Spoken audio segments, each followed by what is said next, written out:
It is time to get a little savage. The Bucks introduced their new GM, John Horst, on Monday, and owner Wes Edens couldn't help but throw some shade at the 76ers during the presser. You know, the guys in Philly like to talk about the process an awful lot. Me, I'd rather talk about the results. I feel really good about the results on this. You can have your process, but I mean, there's, process may look like it's a little bit sloppy, but at the end of the day, the result is what matters. Of course, that process being the one that Joel Embiid talks about all the time. Now, the Bucks have had 3 playoff appearances in the last 5 seasons, while Philly has made a big old goose egg in the same span. Dylan, what are your impressions of Eden's barb at the 76ers at that presser? I didn't think it was as personal and as biting as maybe some others thought.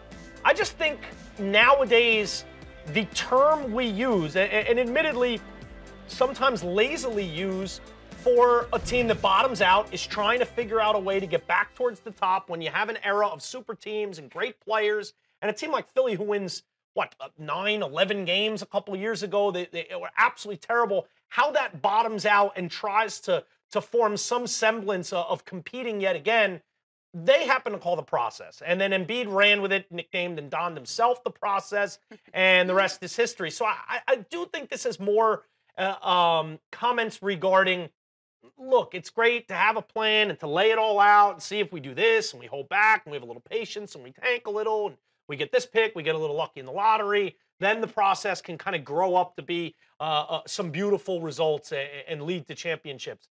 I don't exactly think the Bucks, with a couple back end of the Eastern Conference playoff picture appearances as one of the best 8 teams in the worst conference, the Eastern Conference, is something to really jump atop the mountain about and blow your horn about.